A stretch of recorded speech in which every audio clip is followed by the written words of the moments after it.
Hello, my name is Antoinette Moran, and welcome to my TED Talk. When you hear the phrase diversity and inclusion, what's the first thing that comes to your mind? What if I told you? Now hear me out. There might be more to it than you think. Oh, come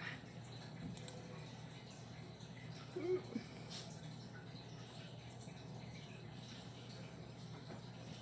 Hello, my name is Antoinette Moran, and welcome to my TED Talk. When you hear the phrase diversity and inclusion, what's the first thing that comes to your head, to your mind, when you think about it? What if I told you? Now hear me out. There might be more to it than you think.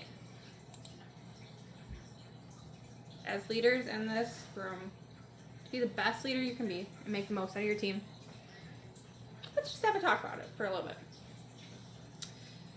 In my time working in a classroom, I've worked with 0 to 5 year olds in a very diverse environment.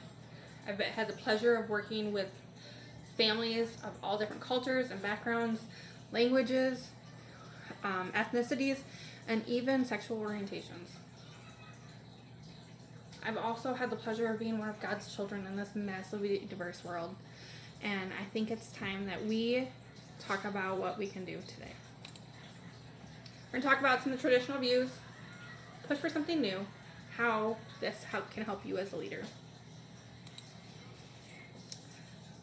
According to the text Diversity at Work, much of the focus in the field of diversity in organizations has been on reducing or eliminating undesired, unfair, and illegal biases and discrimination, and on increasing equality and social justice. A lot of words. What does that mean? So far, diversity has been companies set a quota, we put up a right to work sign, and we fill that quota. We have so many in this group, in this box, in this box, in this box, and that has been our right to work and our diversity and inclusion.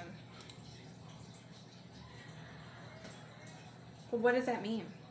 There's bias in that. Implicit bias is those unconscious impressions that we think about that are engraved into our well-being or are in our being. Be associated with stereotypes, those things that are frowned upon so much as a society and yet are still there. And those implicit bias are structured somewhere, they come from somewhere. That's our structured bias. Within our business culture and our national culture, it's all rooted within our society. So it's negative traits that show that if you aren't a person from education and background, if you aren't a white male, that you won't succeed in a position of power. It means fundings go to better off communities that can apply and get those grants, and while other underprivileged and lower socioeconomic schools and communities can go without. And if we don't step up to see the change, it's just going to be an ongoing cycle that won't end. But, hear me out. There's good news. There's a push for something. It's happening. It's in the works. And it's all because there's people that are seeing a need for change. The article from National Equality Project states, as leaders for equality, it's our responsibility to look at how our own biases and biases within our organization contribute to structural inequalities and advocate for policies that increase across economic, educational, and political opportunities. The article, The Radical Transformation of Diversity and Inclusion, shows that there's a push for more of a cognitive diversity, one that is more broader than the color of your skin or your religion or where you grew up at. It is a push to show what you can bring to the team, what workers can bring to the team. The key word there is team. Focuses on business outcomes and goal orientations and trying to make the best of our companies. all while embracing uniqueness, respecting identity, and showing that growth. Here's the thing though, change has to start from somewhere. It needs to come from the top. We need that representation and leadership, and it's starting. We need that women in power. We need professionals of color. We need professionals of different cultures, and even professionals with disabilities. We need to ask those hard questions and work as a team, evaluate company policies and procedures, and do the work to make it fair and just for everyone. Now, we might be saying, yeah, we already know this. But how can that make me be a better leader? How does this apply to your leadership? We have all that. Cameron and Quinn state, effective leadership is visionary, innovative, and risk-oriented. It's the glue that holds the organizations together, is committed to experimentation and innovation. What leaderships often miss while making the trainings and planning and meeting those inclusion numbers and being a fair workplace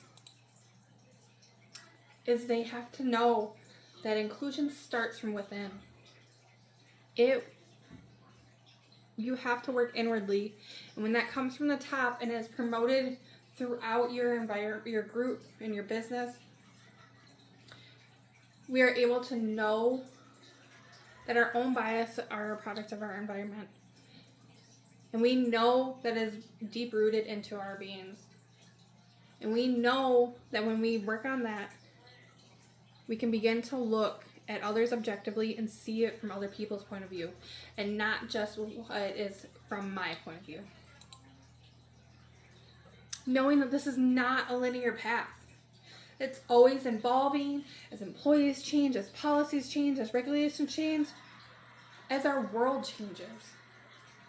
We're a diverse world that is constantly changing. We need to have those conversations and be willing to change. As we wrap up our time together, I want you to remember and think about all the ways that diversity and inclusion is changing.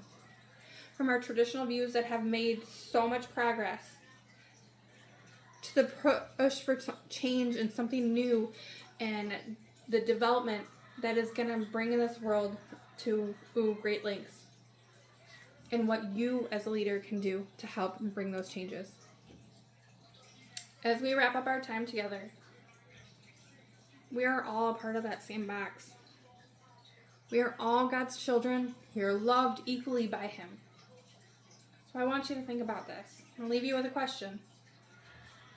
How do you think He would want us to behave with one another in that box?